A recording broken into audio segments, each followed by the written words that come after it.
Children struggling every day with ADHD? Scott's allergies made it hard to keep up with his friends. Allergic reactions from accidental food exposure. Moderate to severe eczema. Plaque psoriasis, rheumatoid arthritis, Food allergies. Allergies. Seizure. Asthma. Eczema. IBS. Lupus. ADHD. We are now the sickest country in the world. The health of American children is in crisis. A huge rise in chronic conditions in kids 17 and under. More than 40% of American children now have at least one chronic health condition. Autoimmune diseases like rheumatoid arthritis, juvenile diabetes, lupus, Crohn's disease, all this IBS. I had eczema, asthma, all put out. Allergies, stomach issues. This is to me the one that gets me. Just a few decades ago, 1 in 10,000 children had autism. Today it's 1 in 31. ADD, ADHD, speech delay, language delay, tics, Tourette syndrome, narcolepsy, sleep disorders, ASD, autism. But there's nowhere in the world that these kind of rapid increases in the incidence of disease could be genetic. Genetic change takes generations, centuries to play out. What's really causing our kids of this generation to be so chronically sick? What the heck is happening?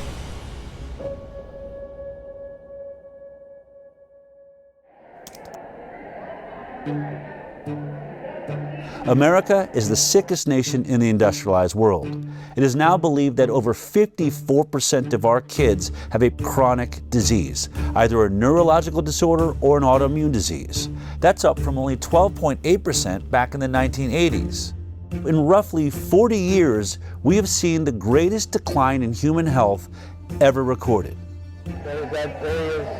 What if I told you there is a study that could shed light on this chronic disease epidemic, but no major medical institution seemed willing to do it? What if I told you there was one scientist brave enough to conduct this study? How you doing, Mark? Good to see you. Yeah, nice to see you. Absolutely. What if I told you that when the study was finished, that scientist was too afraid to publish it? What would you do? Maybe you would do what I did. I got hidden cameras and recording equipment, and I went to ask him why. Thank you. You're very welcome. Cool. Have you all dined with us before? I want to show you a video. Okay. Curious of what your reaction to this is. Okay. Just hit play here. Yeah. Go ahead and press play there. What was the most shocking thing? Because I mean, I know what I've seen. No, I thought it was important. It's important information because of it did show a difference between the groups. We have some serious issues. No, I actually agree with that. If I can't get this study out, then what hope is there for every kid in the future? I don't want to say it's not the right thing to do. It's the right thing to do, but I just don't want to. I mean, obviously, really emotional. Sick. It's really sick. Publishing something like that, might as well retire. I'd be finished. So who was that guy? Zervos probably going to lose his job over this.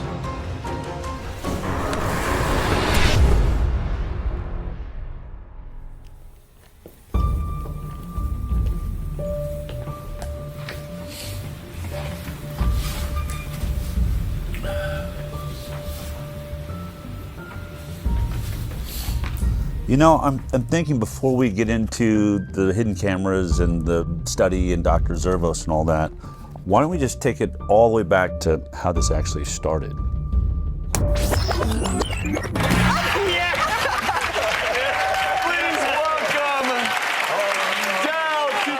I've been a medical journalist for almost 20 years now. My first 10 years was at CBS, and the last 8 years or so I've had my internet news show called The High Wire.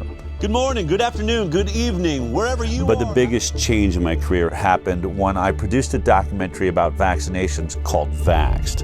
And at the center of that documentary was a whistleblower from the CDC named Dr. William Thompson. He came forward in 2015 and said that they were committing scientific fraud on the vaccine safety studies. Well, that film blew up and became a worldwide sensation, mostly because we got so much bad press, starting with being kicked out of the Tribeca Film Festival. The decision to run a controversial documentary about vaccines has Robert De Niro at the center of a big screen backlash.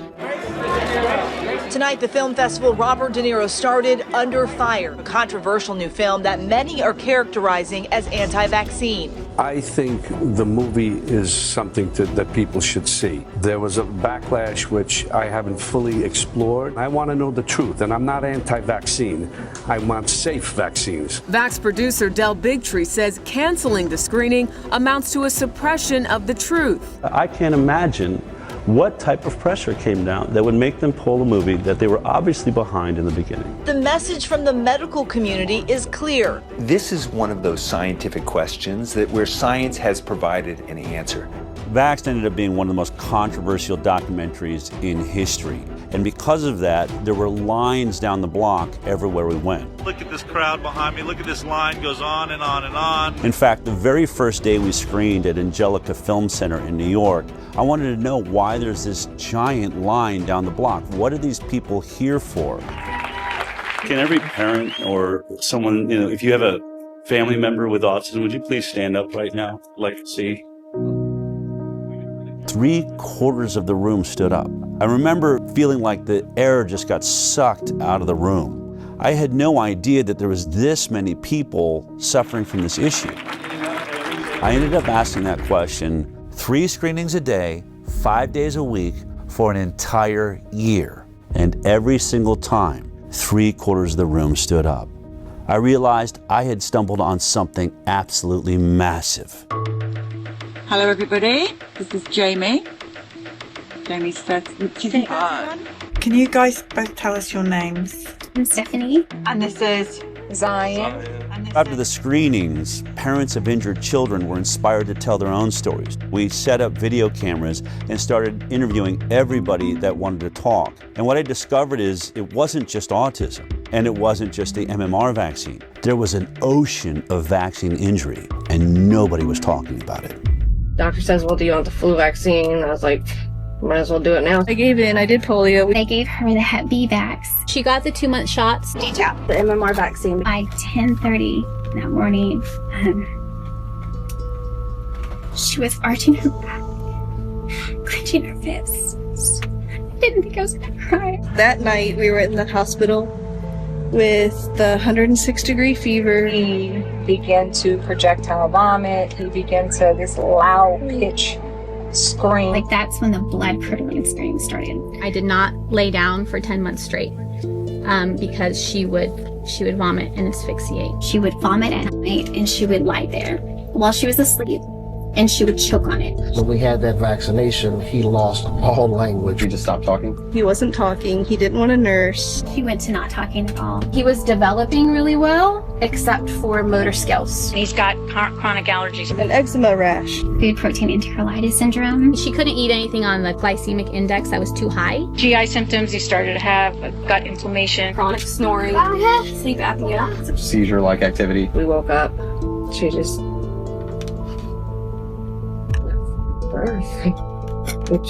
She died in your arms. Yeah. I continued to vaccinate her and make her worse and make her sicker. The guilt and it's so overwhelming. They killed my daughter.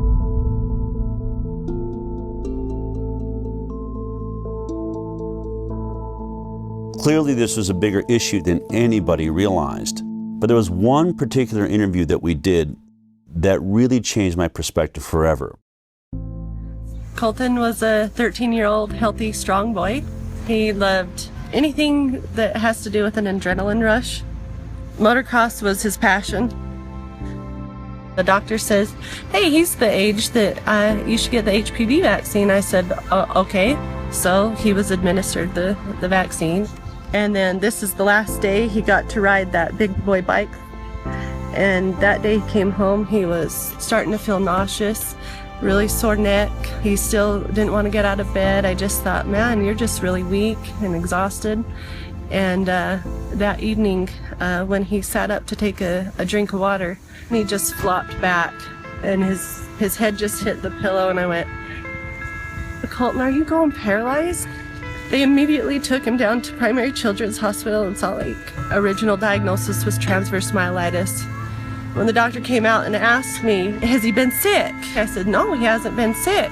He had the HPV vaccine on February 1st, and they went, oh, well, we'll be reporting that to VARS. It does suck, like, not being able to play sports anymore. Now I have to sit on the sideline, just watch everybody. You gotta do your research, like, you can't just trust a doctor anymore. Do your own ways to find out what's best for you.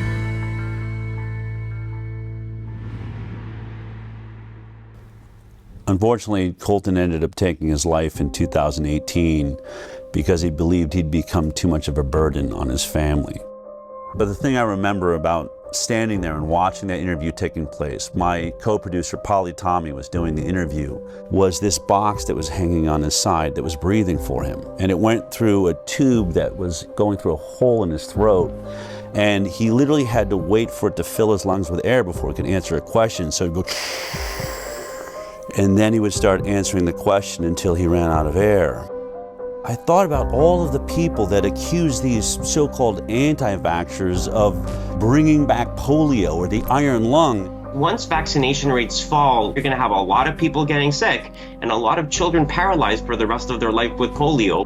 I thought, he's wearing an iron lung. You're not laying in a metal tube anymore. They've reduced it down to a box that hangs on your side and a hose that goes to your throat. But in this case, he wasn't paralyzed because he had polio. He wasn't paralyzed because he didn't vaccinate.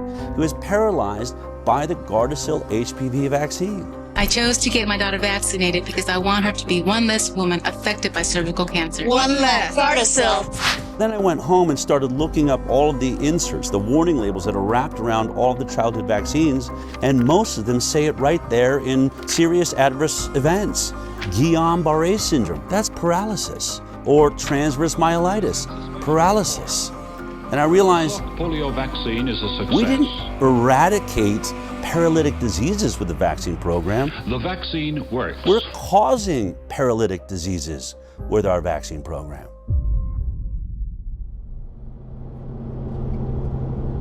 So as we traveled the country, some parents would come up and say, I'm about to have a baby. I'm definitely not going to get the MMR vaccine because your movie shows that that one's dangerous. But what about the other 16 vaccines that are given in 72 doses by the time my child's 18? And I'd say, I only have anecdotal evidence from the thousands of interviews I've done that not a single childhood vaccine is safe. But that's not scientific. I wanted something better. I wanted to get to the bottom of this. So I started a nonprofit called the Informed Consent Action Network.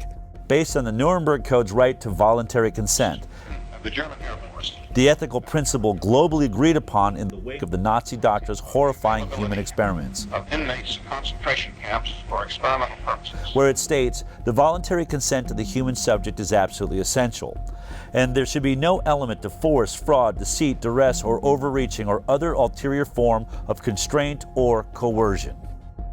What I wanted to do was investigate the entire vaccine program. I was really focused on one thing. We hear that vaccines are safe. And effective. But before we even worry about if they're effective, how did we determine they're safe? We started looking at all the science around the world, but we hit a big roadblock.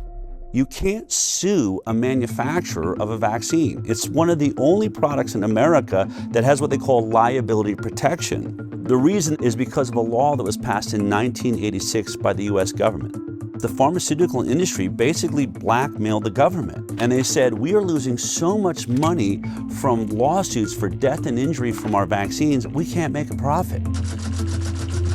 Studies have shown that the whooping cough or pertussis vaccine causes brain damage. The controversy isn't really over the fact that it happens, but how often it happens. And they said, if you want us to continue making vaccines, you're going to have to take on the liability. And our government agreed to that. If you want to sue or you want to get any information outside of what's publicly known, you're going to have to sue the government. And that's when I realized I need a constitutional attorney. And I found a guy named Aaron Siri. Mr. Siri, you're not a medical doctor, are you? No, sir. And you're not an immunologist or biologist or any kind of... Or vaccinologists, no, but I depose them regularly, including the world's leading ones with regards to vaccines, and I have to make my claims based on actual evidence when I go to court with regards to vaccines. I don't get to rely on titles. Okay. He had a genius way forward. We're going to sue the government agencies, HHS, FDA, NIH, and we started winning. And what did we prove in those lawsuits? That the entire science behind vaccine safety was nothing but a complete fraud. Doctors used to listen to parents. When their parents came in and said, hey, my kid is suffering with this condition, has this issue, doctors listened to them. But when parents started coming in and saying, my kid went in and got a vaccine and then started having X issue, that's when doctors stopped listening. Hi, how you doing? We have triplets, 2 boys and a girl, Richie, Robbie, and Claire. Every day in our life was a party. Every single day they were smiling and laughing and looking at each other, engaging in each other. On June 25th, 2007, we brought them in for the pneumococcal shot. My daughter still has the mark on her leg from the shot. She was the first one to get it, and she screamed and never really stopped screaming after that. But we continued. We didn't know. We did the boys as well. By noon, Claire shut completely off. It was as if she was blind and deaf, and all she did at that moment was stare at the ceiling fan. So that was at noon. We had the shot at 10 a.m. 2 o'clock. We watched Richie shut off. They lost all their reflexes. I'm an educational audiologist. I actually did the test for the stapedial reflex, which is a little muscle in the middle ear, just to see if a muscle they can't control was still working, and it didn't.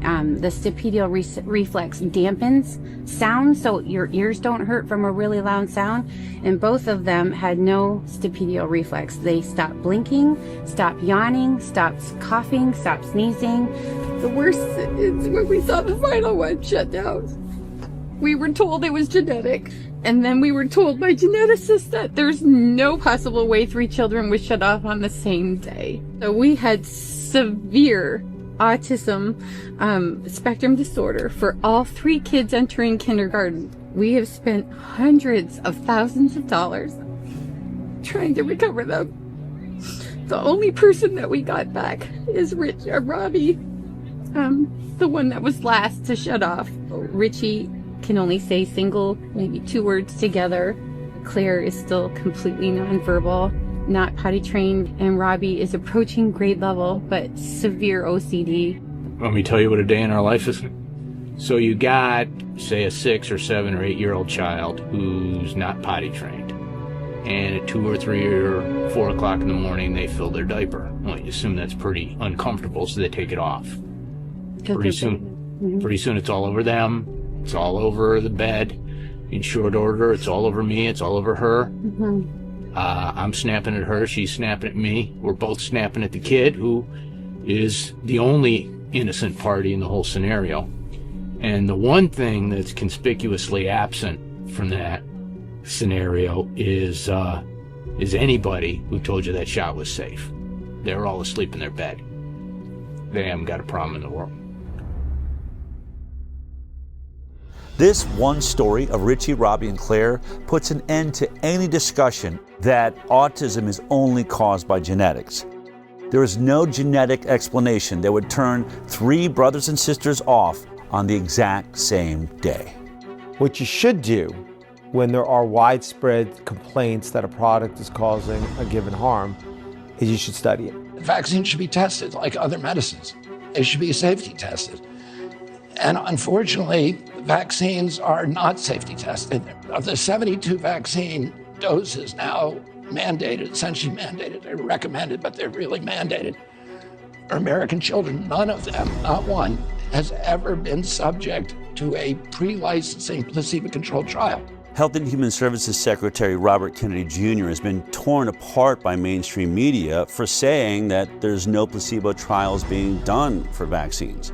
But he's right. It's exactly what we found in our lawsuits against the government. Not a single childhood vaccine is going through a double-blind, randomized, placebo-controlled trial prior to licensure. That's the gold standard of safety testing for all pharmaceutical products, but is being skipped for vaccines. In case you forgot how a double-blind, placebo-based trial worked as we discussed it back in high school science class, let me remind you. We break up a group of kids into two groups. One group is going to get the vaccine. The other group is going to get a placebo, which is a product that has no effect on the human body. When it comes to an injectable like vaccines, that is a saline injection. Then it's called double-blinded because both the scientists and the patients are blinded from knowing which one they got. Did they get the vaccine or did they get the placebo? This is so that the scientists will not manipulate the study in favor of the pharmaceutical industry that will stand to make a lot of money if this vaccine proves to be safe. Then we track these two groups for 2 to 5 years, sometimes as long as 10 years for a lot of drugs. And at the end of that study, we unblind both the patient and the scientist. So we look at both groups, the vaccinated and the placebo group, and we compare their health outcomes. Who had more cancer? Who had more diabetes or ADD, ADHD or autism or Tourette's or lupus or multiple sclerosis? All of these things that are currently skyrocketing in the United States of America. And if, when you compare them, they both turn out the same, there's the same amount of issues in the vaccinated group as is in the placebo group, then you know it's safe. You've established what we call a safety baseline. But if the vaccinated group has more issues than the placebo group, then we know it's not safe and it shouldn't be put on the market. Only one problem. Not a single vaccine on the childhood schedule has ever been through a double-blind placebo-based trial. Therefore, they cannot say the vaccines are safe based on science. Are all vaccine trials placebo-controlled? No, and nor should they be. So, for example, when Prevnar 13, so Prevnar was a conjugate pneumococcal vaccine. The FDA has approved a new pneumococcal vaccine. It had to be tested in a phase 3 trial, and so the control group there was Prevnar 7 and had been shown to work. It will replace Prevnar, which was effective against 7 serotypes. You can't ask parents to put their children at risk of pneumococcal disease when there existed on the market at the time a vaccine to prevent that. And the World Health Organization has been very clear on this. That would have been considered an ethical trial. Dr. Paul Offit's one of the big proponents of vaccinations, probably because he's made a vaccine and made a killing off of it, the rotavirus vaccines on the childhood schedule. It doesn't matter whether I financially benefited or not. He likes to go around and say, well, we can't always do placebo trials, especially if there's already a vaccine that covers that disease.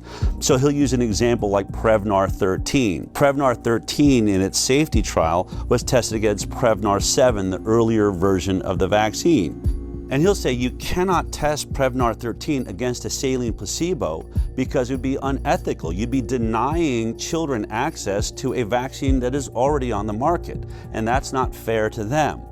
But what he leaves out is that Prevnar 7 was never tested against a saline placebo, so we don't know if it's safe. So we're testing one product we don't know the safety profile on with another product we don't know the safety profile on, and this is how the entire vaccine schedule works.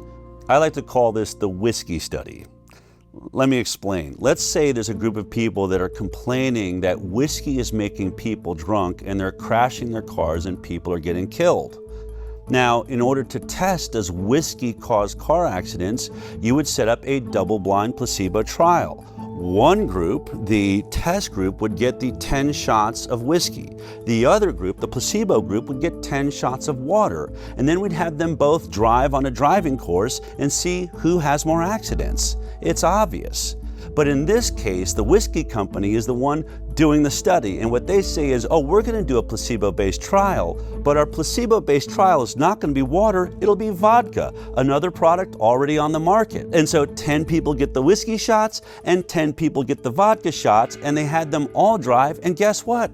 They had just as many car accidents. Therefore, whiskey does not cause car accidents because it didn't cause any more than the vodka did. And so to take this all the way to the end of Dr. Paul Offit's point, if vodka had ever been tested against 10 shots of water and there was no car accidents in the vodka group, then it would make sense to test the whiskey against the vodka. But we all know that study was never done, just like no vaccine placebo study was ever done. All you have to do is type in FDA licensed vaccines on your computer, and every vaccine that they give your child on the childhood schedule will appear there.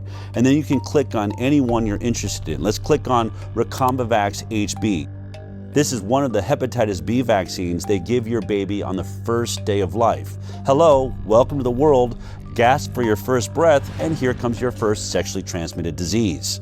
Now, go to vaccine insert. This is the insert or the warning label that is wrapped around the vaccine when it's delivered to your doctor. It has all kinds of information like what's in the vaccine, all the ingredients, side effects of the vaccine, but I want you to focus on section 6.1. This is where they talk about the clinical trial they relied upon to establish safety.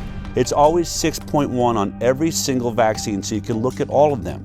But in this one, you'll see that there was only 147 children in the entire trial. And they were only monitored for 5 days after each dose. 5 days. So think about it. Would you take any drug that was only monitored for safety for 5 days? If your child dies on day 6, it wasn't captured by this trial. They'll say, we didn't see any deaths. If a child had autism 2 years later, or other autoimmune diseases or neurological disorders, things that take years to develop, they'll say, we didn't see any in our trial. This is why every drug we take goes through a multi-year safety trial. Most of your issues are going to take years to develop, and if your study isn't that long, you'll never ever see them. We had an interesting opportunity to talk about this with Dr. Stanley Plotkin, who's considered to be the reigning godfather of our vaccine program. Dr. Stan Plotkin. Dr. Plotkin. Virtually every country in the world is affected by his vaccines. Like the rubella vaccine, the rotavirus vaccine, rabies. He trained just a generation of scientists, including myself, to think like he thinks. He developed the standard textbook for vaccines in 1988. Bill Gates calls his book a Bible for vaccinologists. I hope it's more accurate than the Bible. In 2018, our attorney, Aaron Siri, had the opportunity to depose under oath Dr. Stanley Plotkin, and he asked him this exact question. Is a 5-day safety trial long enough to capture all of the side effects that people are complaining about from the hepatitis B vaccine? Dr. Plotkin, this is the product, the manufacturer insert for Recombavax HB, correct? Yes. And the clinical trial experience would be found in section 6.1, correct? Correct? Dr. Plotkin? Yes. Okay. In section 6.1, when you look at the clinical trials that were done pre-licensure for Recombavax HB, how long does it say that safety was monitored after each dose? Let's see.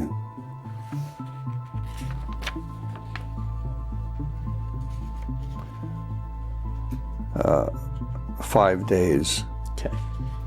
Is 5 days long enough to detect an autoimmune issue that arises after 5 days?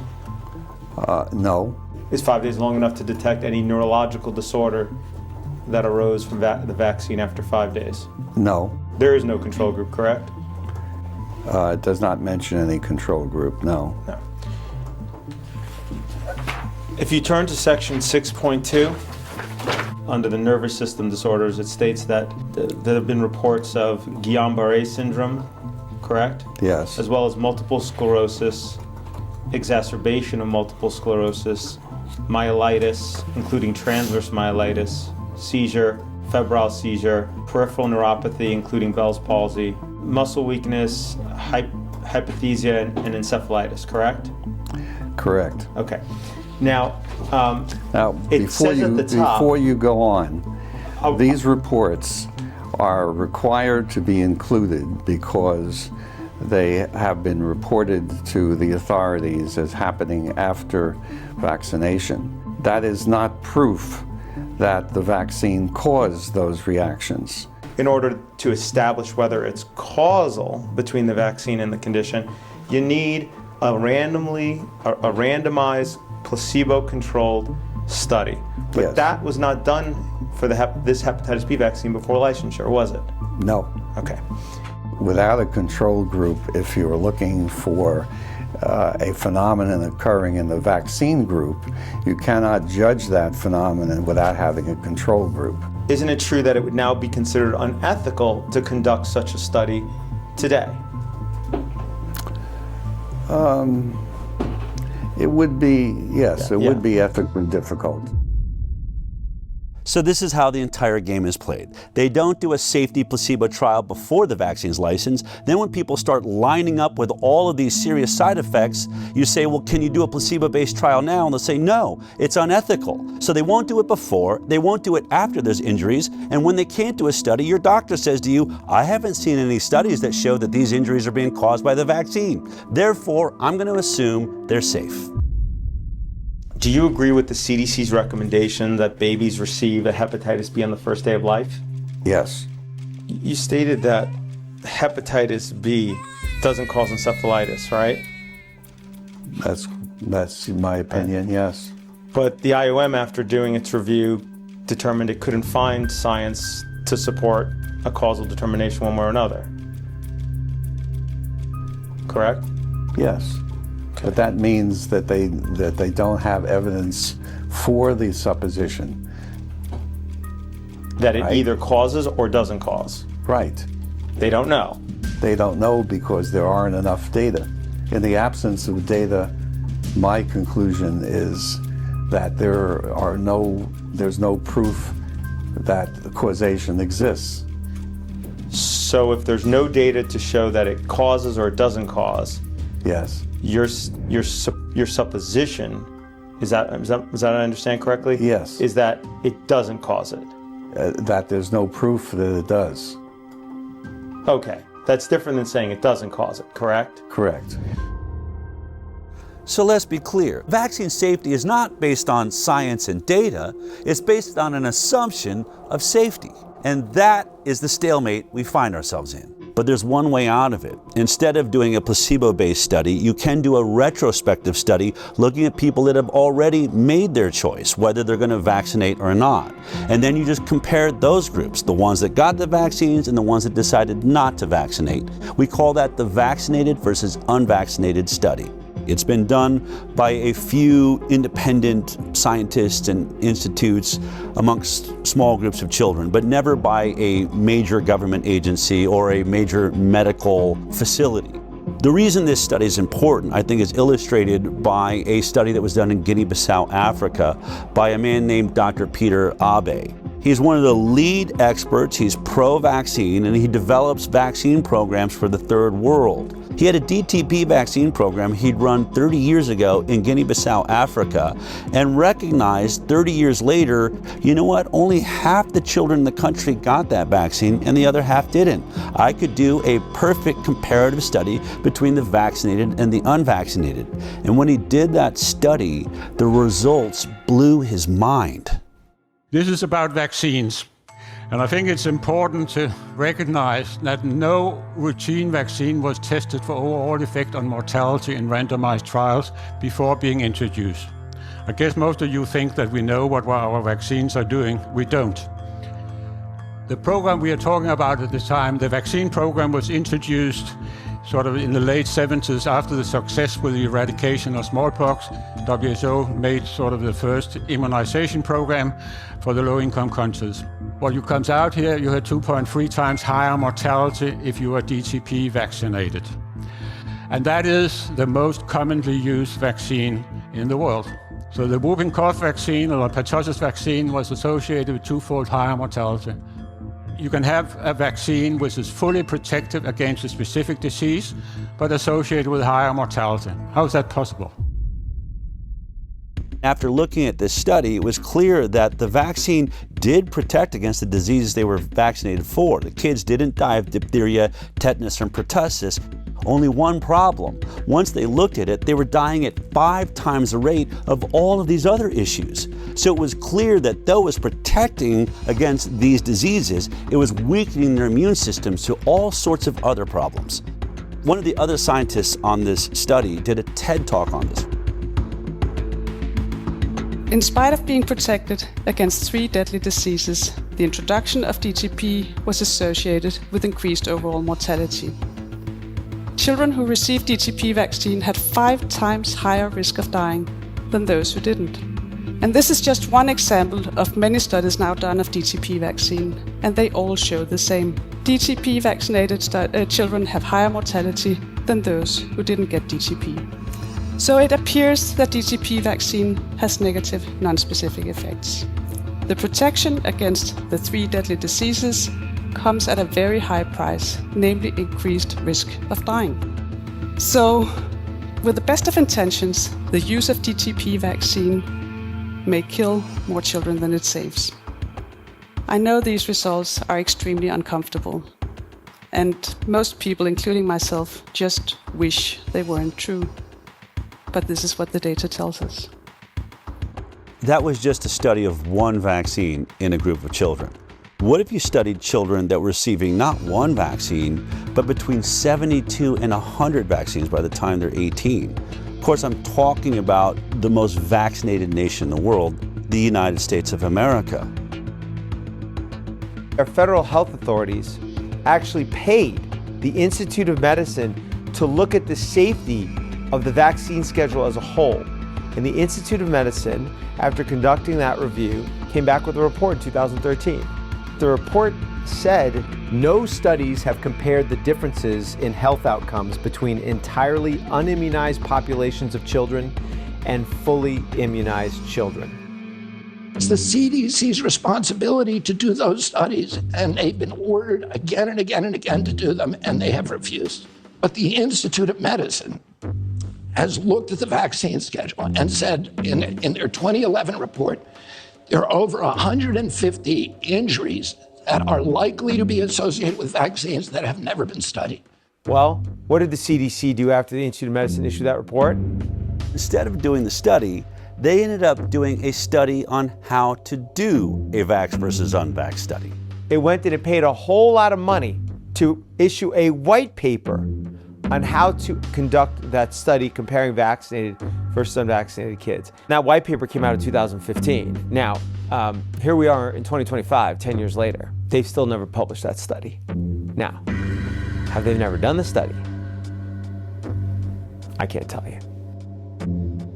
This is information that vaccine safety advocates want and have been asking for a long time, and I'm not sure why it hasn't been done. This simple study would shut up every anti-vaxxer forever. I have to believe that they have done this study every way they possibly can, and they can't seem to figure out how to make it look like the vaccinated are healthier. But that's just my opinion, based on several other studies I've seen that did compare vaccinated to unvaccinated, but mainstream medicine says, well, the cohort was too small, or they poke holes in it saying it wasn't done by a major medical institution. So if we're ever going to get a vax versus unvaccinated study that people believe in, it's going to have to be done by highly credited scientists at a major medical institution who has a database big enough to do a thorough, robust investigation comparing the vaccinated to the unvaccinated.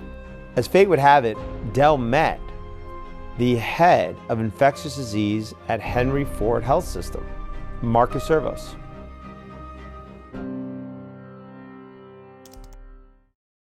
I'll never forget that meeting because you said something to me. You said, "I've watched your film. It's intriguing."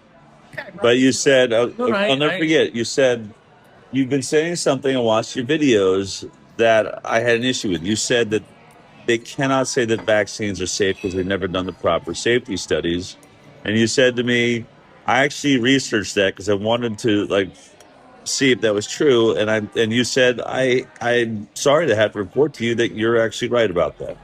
No, I say it proper safety studies have not been done. And to now too, it's same thing. I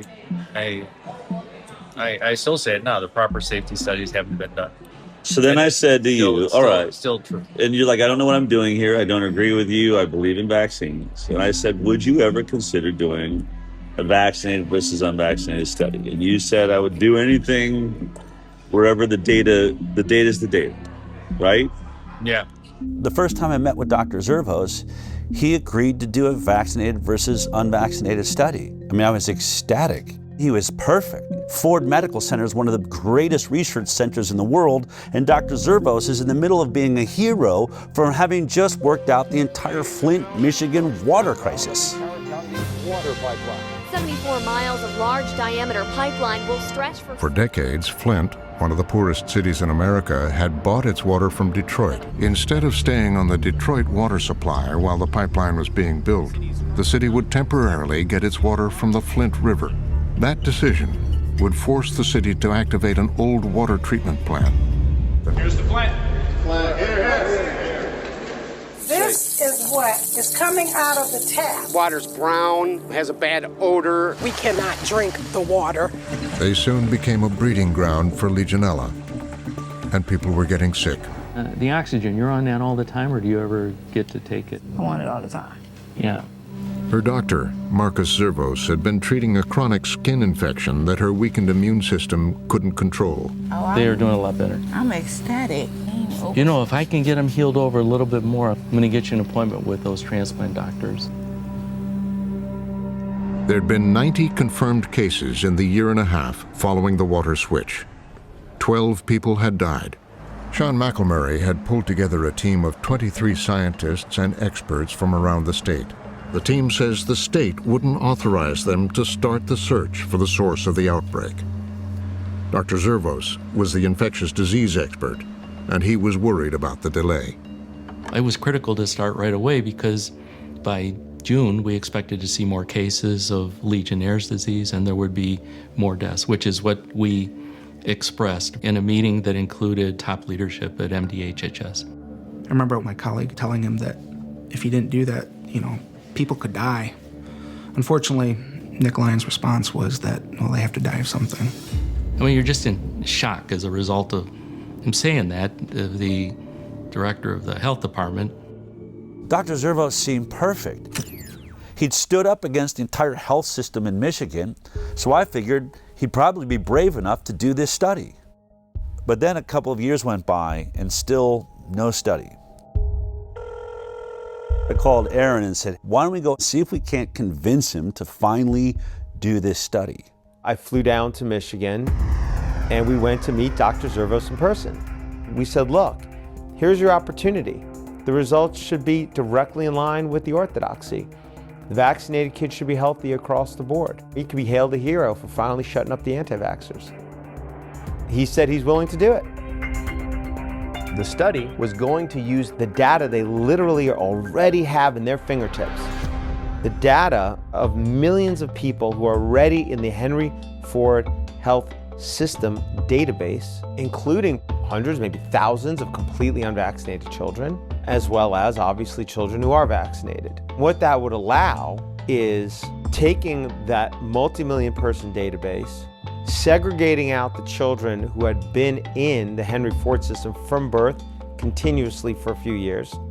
Because it's a captive HMO environment, meaning it provides the insurance and it provides the medical care, it has most of the health records for these kids, including if they go out of the Henry Ford medical system, Henry Ford, as the insurer, was still paying for it. So they have the health codes for all the medical services that these kids got. So if you segregated out those kids, now you have a cohort of children from birth for at least a few years where you knew everything about them.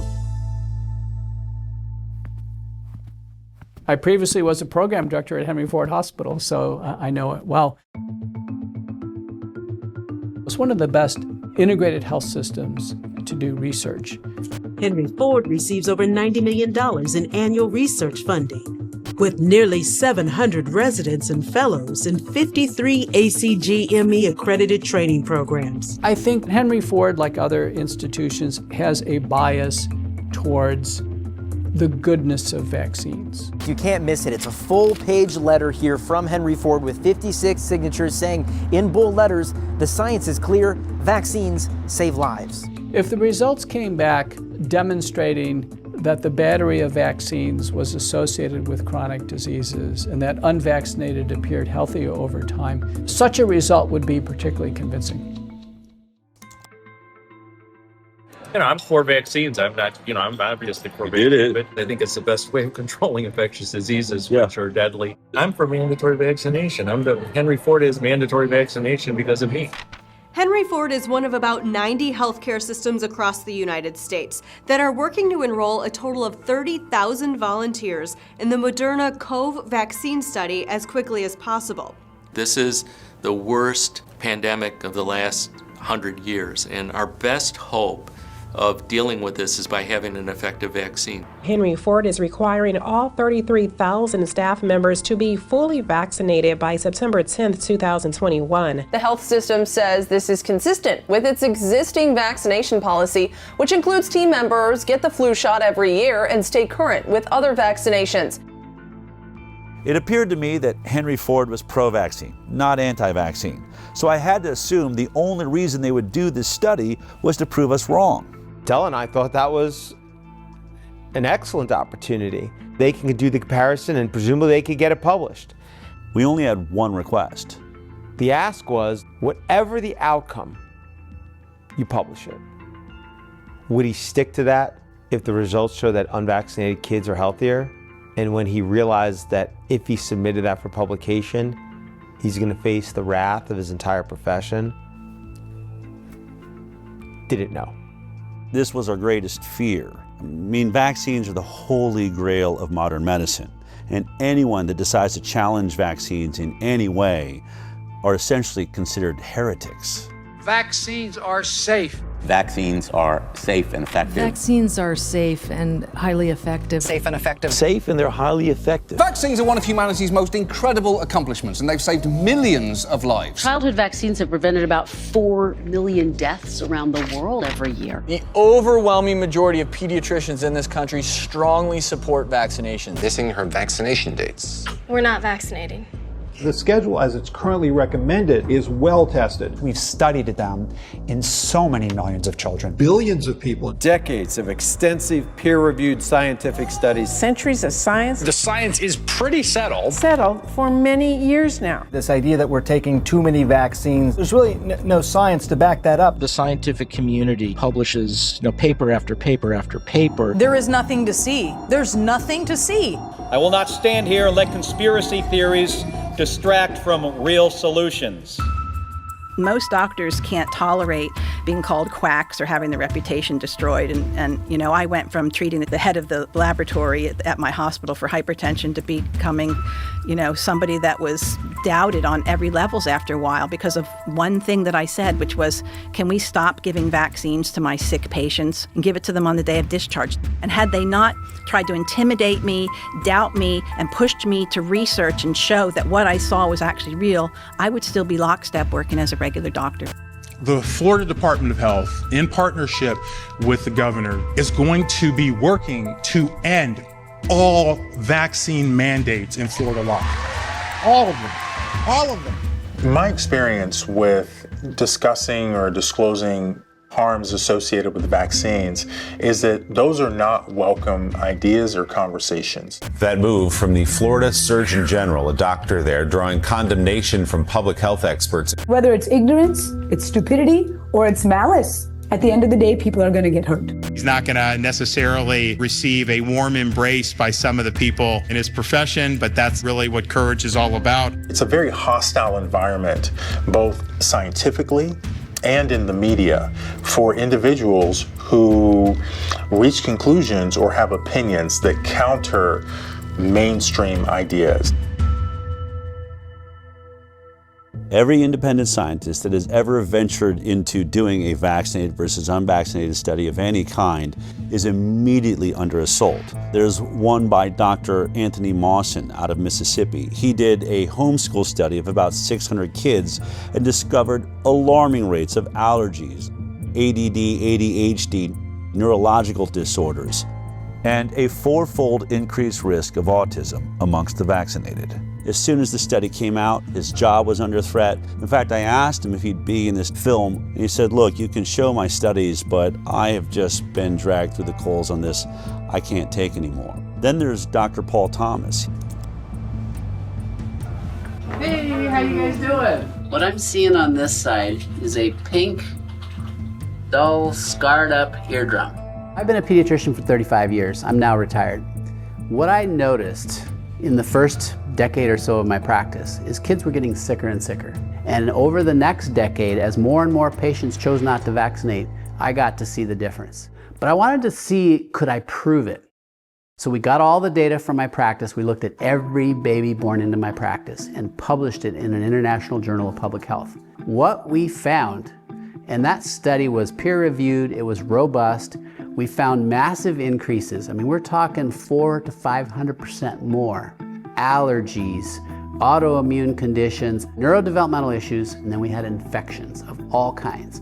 Massively increased in the vaccinated compared to the unvaccinated. What happened when I published that study? Within days of it being available online, I get a call from my attorney. Don't go see any patients, don't write any prescriptions, don't go into the office. Your license has been emergently suspended. You are a threat to public health. What's today? Today, it is the last time I will be doing clinical medicine in Oregon. Knowing that you guys are keeping it going, the heart of this place lives on. So what if Dr. Zervos does this study and it turns out exactly the same way as the others? Would he still publish it? That was the question. Years went by. In 2020, I was informed they had put together a study. When I had that study in my hand and I looked at it, the significance of it, it was an actual study that, when published, was the first step in changing this landscape. Weeks went by and then more time went by, and at some point, what I learned was it was not going to get submitted for publication.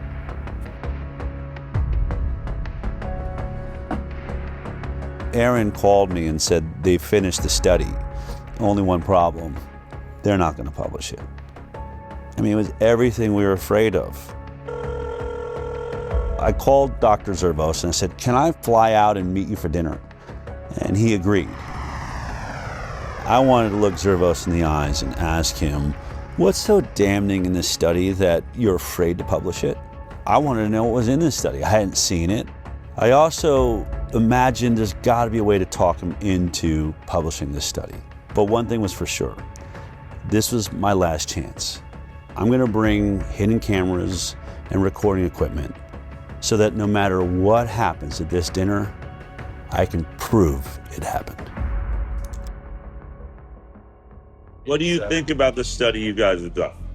It's important information because of, it did show a difference between the groups. I don't know how to. Oh, she got it. How to explain? I don't know how to explain it, but it's important. It was an important finding.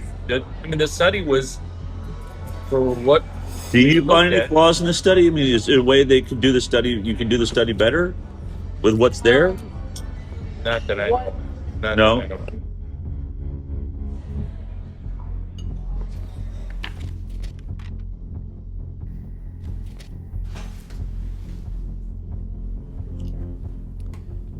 Impact of childhood vaccination on short and long-term chronic health outcomes in children, a birth cohort study. This one is really robust. Let's say the results. Yeah, what were the results? The CDC put out a white paper on how you would look at vaccinated versus unvaccinated, and we followed it to a T. I agree with that. No. Do you agree with that? No, we 100% did. We looked at this every other way and sideways. I think this is a devastating commentary on our public health interventions, because if this is true, we are systematically making kids sick, and not just a little bit sick, very sick. Publishing something like that, I might as well retire. I'd be finished. I mean, I'm just curious, what in this data makes you think it will be as catastrophic to your career as you think? What was he so afraid of? The study was a bombshell. 18,468 subjects, 1,957 of them were fully unvaccinated. When comparing the health outcomes of the vaccinated versus the unvaccinated, they found an increased risk in the vaccinated of several chronic health conditions. The vaccinated subjects were over 4 times more likely to have an asthma diagnosis. 4.29 times in the adjusted. And that seems, I've looked at a lot of studies, that's 3.26 to 5.65. They also found 3 times the risk for atopic diseases, which is kind of a subset of allergic diseases. They found almost 6 times risk for autoimmune disease. The autoimmune diseases this paper looked at include thrombocytopenic purpura, rheumatoid arthritis, SLE, systemic lupus erythematosus, MS, multiple sclerosis, and Guillain-Barré syndrome.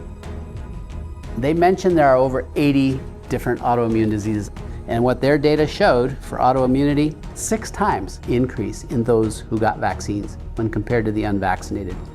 Which is staggering, because autoimmune disorders really represent significant morbidity and health costs and suffering, accrued over a lifetime. Neurodevelopmental disorders. What kind of numbers are we talking about? Do you remember? 5.5 times risk for neurodevelopmental disorders.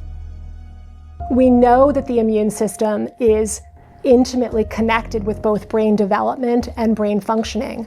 And so when the immune system gets triggered by illness, potentially by vaccination, you can get neuropsychiatric symptoms, presumably related to brain inflammation and immune processes in the brain. 2.92 times the amount of motor disabilities, 4.47 times the amount of speech disorders in the vaccinated compared to the unvaccinated. 3 times the rate of developmental delay. They found the same things I found related to allergy and autoimmunity. Also, 6 times more acute and chronic ear infections. Interestingly, there were several health conditions where they couldn't even do this analysis because there were none in the unvaccinated group. The way that the mathematical formulas work, you can't have a 0 in any one group and be able to compare risk. For example, there were 262 children who had ADHD in the vaccinated group. Amongst the unvaccinated group, there were 0 cases of ADHD. 0. These ones are just mind-boggling. These conditions were not found at all in almost 2,000 unvaccinated kids.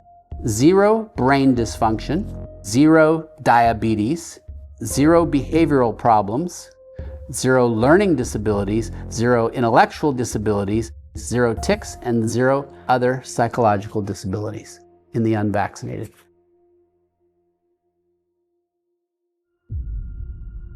I'm going to read the conclusion here.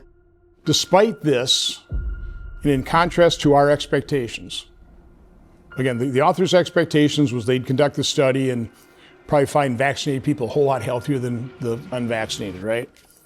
This is what we found. We found that exposure to vaccination was independently associated with an overall 2.5-fold increase in the likelihood of developing a chronic health condition when compared to children unexposed to vaccination. Any vaccine, even just one, compared to none, had 2.5 times more likely to have a chronic health condition. There were no chronic health conditions associated with an increased risk in the unexposed group. None. What does this graph mean? Explain that to me. So it's no vaccines versus vaccines. That's basically your likelihood of not having a chronic health condition. They did something called time to event analysis. At 10 years, the likelihood of being free from a chronic illness was only 43% in the vaccinated group versus 83% in the unvaccinated group. It's a big difference. So if you're unvaccinated, you stay up here above the, like was it 80% of you are going to be perfectly healthy, whereas you're dropping below the 50 percentile which is exactly what I've been stating. I've been saying 54% of America's children have a chronic illness now. It's right there. And that's basically what that's showing. 10 years follow-up, 57% of the vaccinated had a chronic health condition in just 10 years. That should shock everyone. Let's remember, the entire conversation of the moment in America is the fact that 54% of our children are chronically ill. And here we are looking at the study, and it's almost exactly those numbers. 57% of the vaccinated are chronically ill, whereas only 17% of the unvaccinated.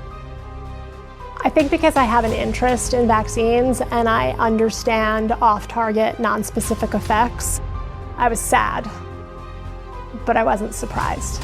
I can tell you that these data are consistent with my greatest concerns regarding the childhood vaccination schedule. That despite the good intentions of the field of vaccinology, that is backfiring on us. In virtually every single chronic health category, the vaccinated are doing far worse. But there is one issue. It's the one that I have been talking about for years and puts me into the middle of this entire investigation, and that is autism. And in this study, it appears that there was no statistical significance with the vaccine-autism connection. And I wanted to know why. Yet autism is neutral. Does that mean we're wrong about autism, Mark? No. No? No. It's there are a lot of variables involved, and it's hard to control for. When you don't have a lot of instances, as occurred here with autism, where you only have 23 instances of autism in the vaccinated group and 1 instance of autism in the unvaccinated group, that wasn't enough instances to actually be able to determine whether or not there is a statistically significant increased rate of autism. So even though the study shows all sorts of neurodevelopmental disorders, when it comes to autism, there weren't enough children diagnosed with autism in this group to answer that question. That is why studies like this need to be replicated at even larger scales. The fact is there's a signal, and the signal is unvaccinated kids healthy. That should be a very important positive study. Yes. The converse of this is kids that are vaccinated, it doesn't look so good, particularly for the neuropsychiatric disorders. Looking at the measure of association, I'm an epidemiologist, I live in this, neutral is 1. Neutral means no association is 1. If it's 2, it means there's a 2-fold risk. When we're doing non-randomized data, especially from corporate data stores, what have you, we have a higher threshold. And a good threshold to remember is 4. If there's a 4-fold increased risk in a data set, if we were to go do this somewhere else, almost certainly we would find an association when this is telling us that the risk relationship is greater than 4. I was sitting at that dinner reading this study for the first time and thinking, oh my God, the world needs to see this study. But the more I pressed Dr. Zervos to publish it, the more excuses he had. I think it's a good study, but it does have limitations to it. The argument against it is going to be that it's same thing. Retrospective, it's not a controlled group. There's no control group. That there's other factors involved. It's a heterogeneous group of conditions. The perfect example was hydroxychloroquine.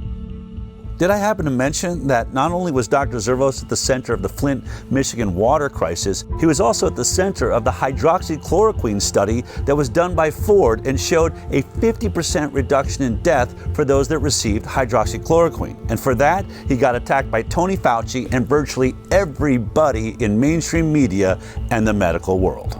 The Henry Ford Hospital study that was published was a non-controlled retrospective cohort study. So that study is a flawed study. In the PR at Henry Ford, they put a gag order on me. I couldn't talk about anything. And they said to me, Mark, so what? So you go on CNN. Which they would be happy. They'd be thrilled to have you on CNN. And, and you say what you feel. But they're just going to twist what you say anyway. and make you look bad anyway. So what good is it going to do? So I should still be able to defend myself and and say what the inaccuracies are. So I'm thinking to myself, maybe the Henry Ford PR was right, is that it's just going to get twisted around anyway, make you look bad, and you get fired. So what good does it do? So what's going to happen with this one is the same thing, is that somebody's going to come back and they're going to say, the study is flawed, as opposed to looking at it in the way that it should be looked at. How about looking at this as important scientific information that can inform how the proper study should be done? It won't be taken like that. And then I can say, why? Because there's a political agenda to it. I get it has its issues. Any retrospective study is always going to have the same problems, right? So you always have the same attacks upon it.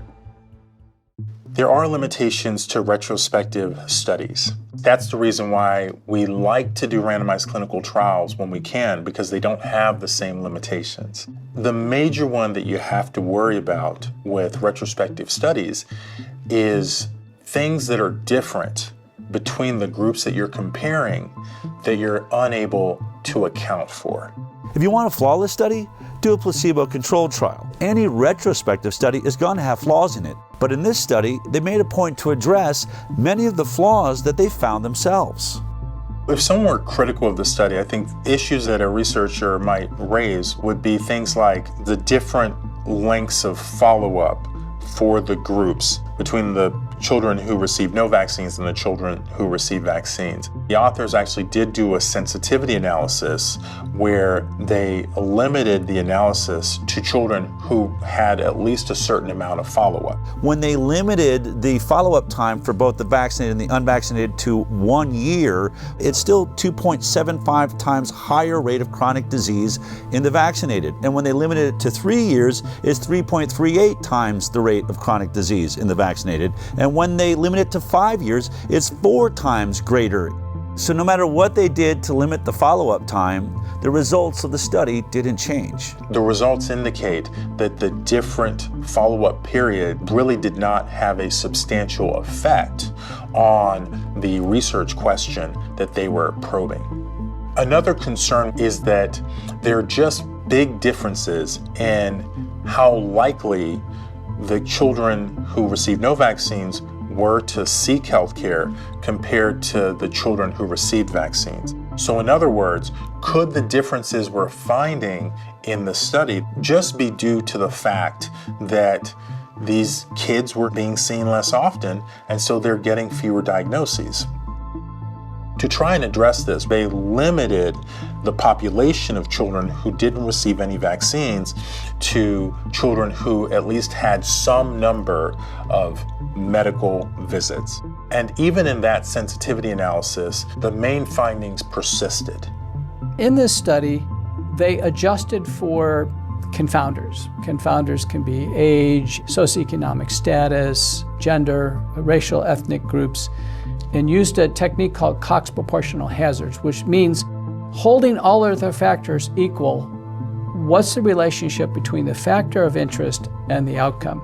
Even after they were adjusted for, the effect of these characteristics was actually pretty small. I actually expected that those adjustments would have a really powerful effect, but they actually didn't. And when you do a lot of sensitivity analysis and what you're seeing doesn't change much, that can be reassuring. The authors did a good job with the information that they had. I have seen studies on vaccines published in good journals that are much weaker in quality. Is what your study shows, is it important? Yeah, it is important. You know who you should send it to? Well, to what I told you a while ago. Because I'm just not going to do. I'm not going to do it because I don't want to end up like Diddy or. I don't want to suffer what McCullough did. But I give him credit for taking it. Standing up for it. But I'm just not going to do it. I'm not going to do it. In any other climate, in a regular climate, you would have put this study out just as it is. Right? If we weren't in this world of censorship... I'd put it out just how it is. You would? I'd put it out just how it is, yeah. I'd like to just finish out my work, doing international work.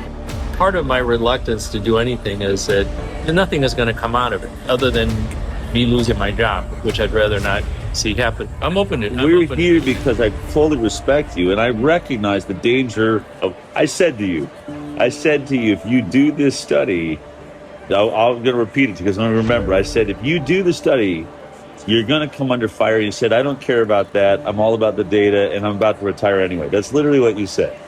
Yeah. So your energy has definitely changed on that. But energy's changing. Let me put it this way. I put my whole career on the line because I saw an issue. Because what? I saw an issue that is affecting the children of America and the world. We have a serious growing problem of autoimmune disease, chronic illness. I am not saying that vaccines are the only cause, but I am saying this program needs some serious work. We had much better health when we were getting 10, 20 vaccines. At 54 shots with 72 doses, it is clear we are not making our children healthier. They're going the wrong direction. If there's a way to do this program better, which I believe, I've never said I'm trying to eradicate vaccines from the planet, but we are at an autism rate now of 1 in 26, 28. We have some serious issues. No, I actually agree with that. Is there a different way we could be doing it? Right, but how do we get there if I finally, what are the odds? I find someone like you that is got the clout. If I can't get the study out, then what hope is there for every kid in the future? I can't do shit for them. Unless there's a change in leadership, nothing is going to happen. Publishing one study like this one is not gonna. It's not gonna. It's actually the right thing to do. I don't want to say it's not the right thing to do. It's the right thing to do, but I just don't want to.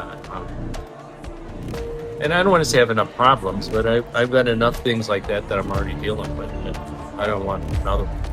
Hold on. I just want to say this. This is the Galileo moment. I believe this changes more lives than anything there is. If we can fix this vaccine program, it doesn't just change millions of children's lives here in America, it changes worldwide.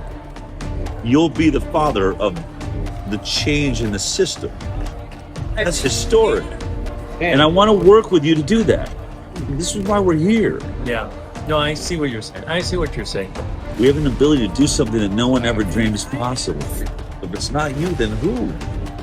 For some reason, hammering always comes towards me. No, I can't handle it. I really can't. I'm not a good person. I can't handle it.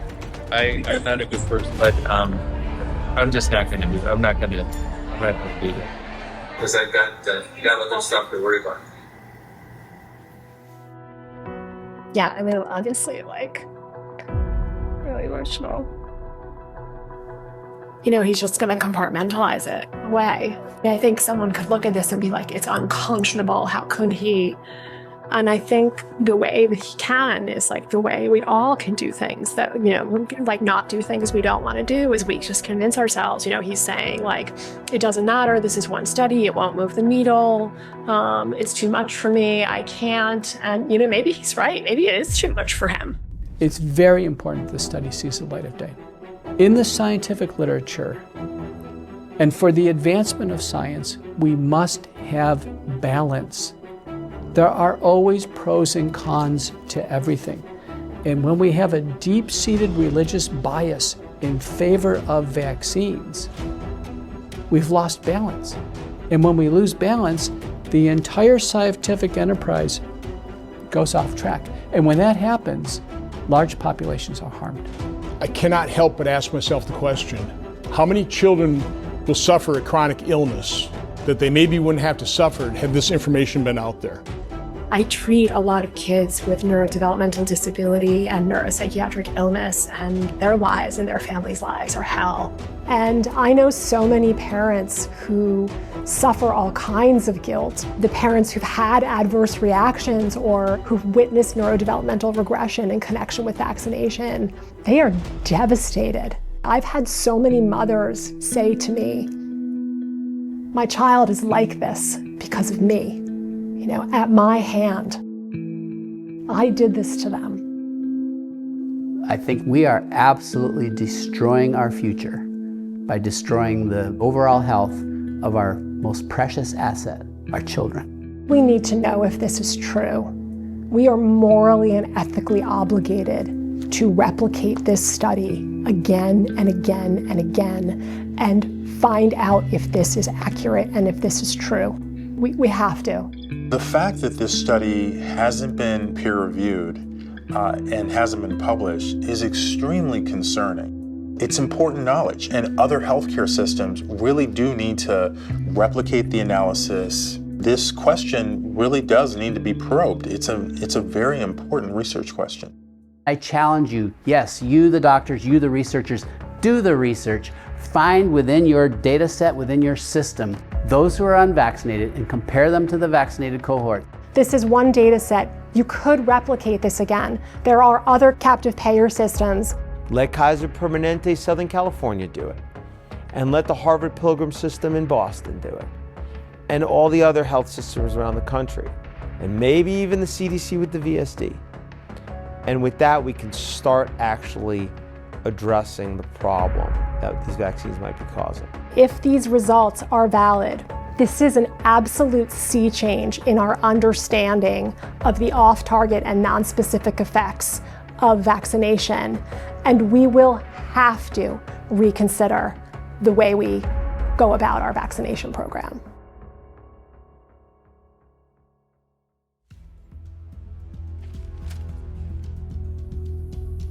This is a cease and desist letter we received from the attorneys for Henry Ford Health. This letter leads me to believe that they really don't want us to release this film. In the letter, Henry Ford accuses us of defamation for saying that the unpublished study wasn't submitted for publication due to the results of the study. They assert that the reason the study was never submitted for publication was, quote, due to significant and serious flaws in its data and methodology, and because it did not come close to meeting the rigorous scientific standards Henry Ford Health and its researchers demand. But we just heard from Dr. Markus Zervos, the lead author on this unpublished study and a world-leading expert on infectious disease at Henry Ford. He told me he believed the study was a good study and he would publish it just as it is. Only one problem. If he does publish it, he believes it would be the end of his career. He'd be finished. Not my words, but his. Now, even if Dr. Zervos stands by his study, does that mean it's a perfect study? Of course not. Can we say that the Henry Ford study proves that vaccines are causing the chronic disease epidemic? No, we cannot. A retrospective study does not prove causation. What we can say is that we believe it is showing a signal, a red flag waved in the air by the scientific method. Houston, there may be a real problem here. Now, this concern is heightened by the fact that this unpublished study does not stand alone. It's not an anomaly. It now stands with several other studies that have all shown similar signals. So there will certainly be attacks on the limitations of this study, which can be found in most retrospective studies, and we acknowledge those limitations. But the only way to really refute it is to do your own vaccinated versus unvaccinated study and prove us wrong. That's what I believe Dr. Zervos attempted to do and failed. But as parents watching this film right now, you have to ask yourself a very important question. Why hasn't a single health agency or major medical institution in the world been able to produce one single vaccinated versus completely unvaccinated study that shows that the vaccinated children are healthier? Wasn't that the entire purpose of the vaccine program? To make our children healthier? And although this may be an inconvenient study for anyone who said that the vaccine program was safe, there is a bright side. In every one of these studies so far, there is a group of children who are thriving, who aren't suffering from many of the ailments that plague America's children, who have barely any cases of neurodevelopmental disorders or autoimmune disease. They are living in a world that is flourishing with health because their parents went in a different direction. You now have even more data. You've been informed. What are you going to do about it? That choice is yours.